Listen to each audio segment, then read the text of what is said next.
All right, joining us now, a lot of breaking news tonight. Florida Congressman Ron DeSantis, by the way, I'm hoping will be the next governor of the great state of Florida, the Sunshine State.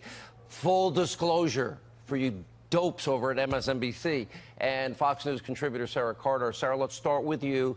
So I was speaking with you last night, and we were speaking to other people, and we were both working our sources. And then again this morning at 7 o'clock, there were supposed to be released documents from the DOJ early in the morning, and then they pulled them back. What happened?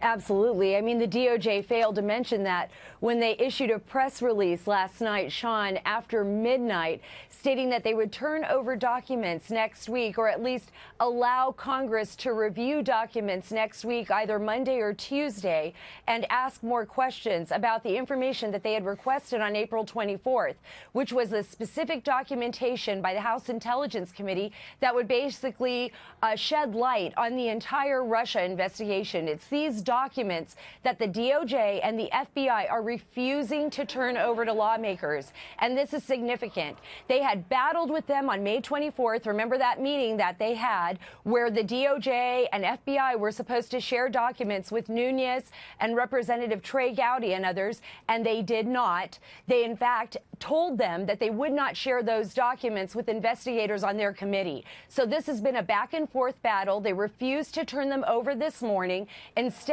issuing a press release late last night that nobody was aware of except for the reporters. But the congressional members were left in the dark. They headed to Capitol Hill. They were waiting for the documents, and once again, they weren't there. All right, I got some breaking news, if I can throw this at you, Congressman. This is in the New York Times. Federal law enforcement, the headline is, Justice Department seizes Times reporters' email and phone records in leak investigation.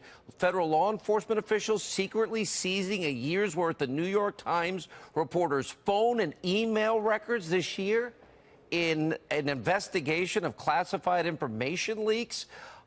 Excuse me. Don't we have a First Amendment here? By the way, I never thought I'd be defending the New York Times. They do suck. But wait a minute. They don't have a right to this reporter's notes, this reporter's records. We do. Aren't they allowed to protect their sources? Do we have freedom of press? This sounds scary to me. What's your reaction?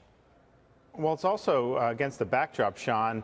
Nobody has been prosecuted who's actually done leaking since this administration took over. I mean, remember, Michael Flynn, that intercept was a FISA intercept. That was leaked gratuitously by somebody, probably an Obama holdover.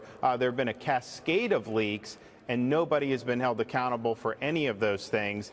So I need more information about what exactly is happening here. I know that there's a former staffer on the Senate Intelligence Committee that is probably going to be indicted. I'm not sure if it was working for a Democrat or a Republican, although I have my guess. But at the end of the day, you've had a series of leaks and no accountability up to this point. I will tell you, news media, and they write this in the Times piece, consider the idea of mining a journalist's records for sources a massive intrusion into the First Amendment. Sarah Carter, we worked sources last night, and it's none of their business who we talk to, who you talk to, who I talk to. Mueller doesn't have a right to this information.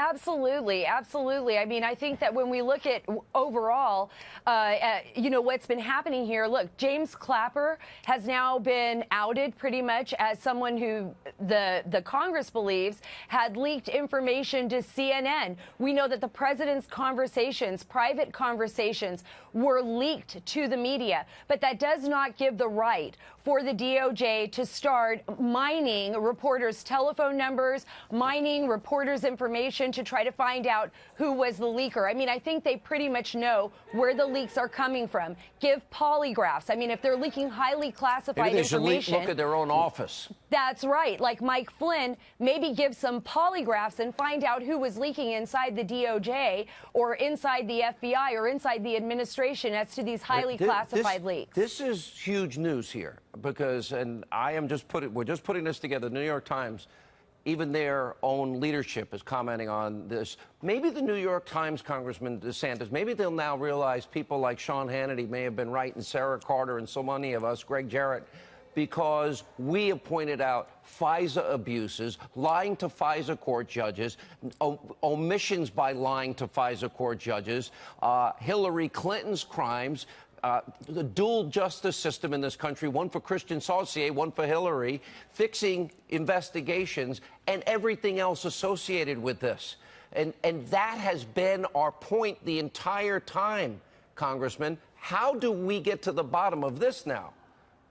And they fight tooth and nail to provide the American people the truth about activities. I mean, Rosenstein, as Sarah said, even just last night, they're refusing to turn over these documents. People are saying that they're briefing certain members of Congress saying, oh, this is exactly what we'd want the FBI to do. Well, if that's the case, then why don't you show the American people the documents, show Congress, so we can see how good a job you did. The fact that they're not willing to do that, that tells me that there were problems from the very beginning of this so-called collusion investigation. They won't show us the Papadopoulos stuff. They won't show us the information about Halper. And you got to ask yourself, why won't they come clean with Congress? Last word tonight, Sarah Carter.